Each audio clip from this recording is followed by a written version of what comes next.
Edu, a Vivi pediu para a gente manter a esperança, a gente segue mantendo a esperança, mas o dólar subiu de novo, né? Débora Maganha, por favor, bom dia.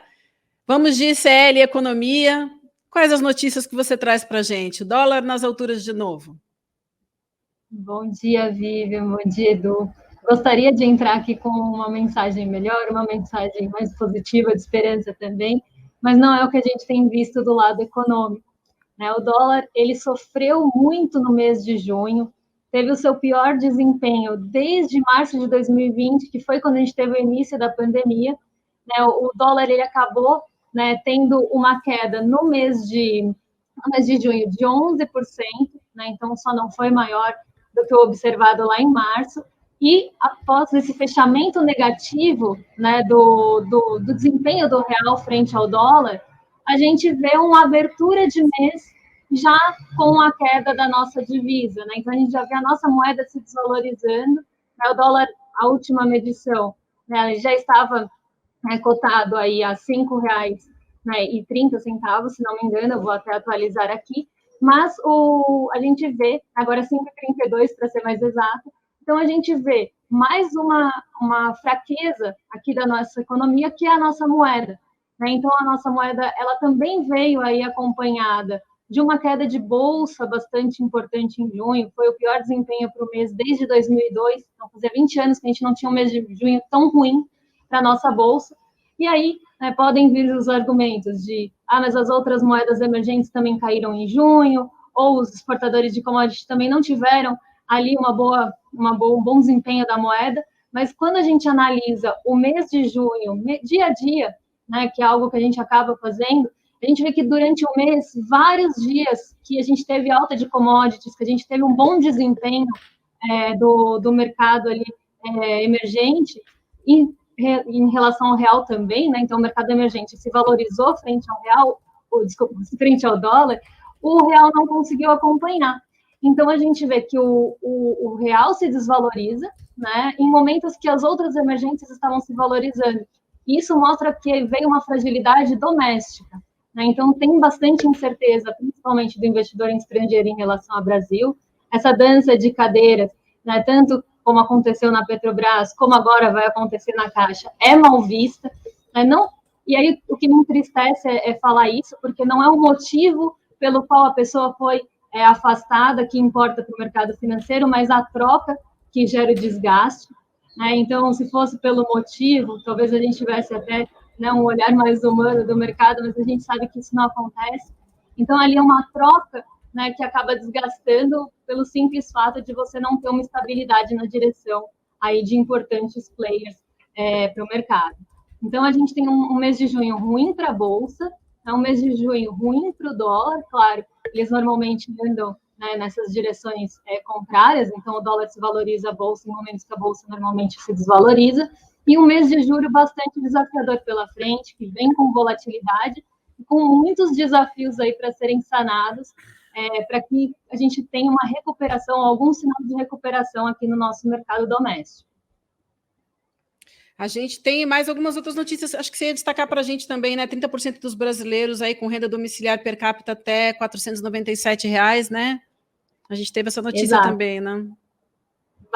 Uma notícia bastante triste também, né? O mapa da pobreza foi atualizado aqui no Brasil e teve um aumento, né? Um crescimento dessa população que vive com R$ 497. Hoje, R$ 497 no Brasil não compra nem mesmo uma cesta básica. A cesta básica está acima de R$ 700 na média nacional. E quando a gente olha tanto por estado, né, como também a evolução desse dado, é algo bastante preocupante, porque mais de 10 estados estão acima da média brasileira. Então, o Maranhão, por exemplo, tem 57% da sua população vivendo com R$ 497. Esse estudo é da FGV, né, ele foi divulgado ontem. E também, né, quando a gente pega a evolução nos últimos 2 anos, né, então a gente está olhando de 2019 a 2021, nós tivemos aumento em praticamente todos os estados, então aumento dessa população vulnerável, e apenas 2 estados do Brasil apresentaram recuo nessa métrica. Então, apenas 2 estados tiveram a sua população tendo menos população, menos pessoas vivendo nessa situação, enquanto todos os outros estados, e aí inclui esse Distrito Federal, então estamos falando de 27, né, a gente tem 25 estados que em 2 anos aumentaram a sua população vulnerável. Então isso é um dado bastante preocupante, a gente vê dados de fome aumentando aqui no país, né, e enquanto isso, né, enquanto a inflação penaliza muito a população mais pobre, e a gente vê um número de 62 milhões de brasileiros vivendo com R$497 ou $5,50 por dia, né, a gente vê gestores de assets aí que vão abrir novas assets aqui no Brasil comemorando a inflação, porque isso trouxe uma maior oportunidade para o crédito privado aqui no país. Então, é uma dissonância incrível que acontece entre a realidade e o mercado financeiro e como isso é olhado, e só me enche de tristeza. Eu gostaria de estar com a esperança aqui com vocês, mas só me enche de tristeza. Deixa eu só fazer um alerta para todo mundo que está assistindo aqui a gente. E a Débora fica super à vontade de me corrigir se eu tiver. Eu acabei de ver a notícia, né?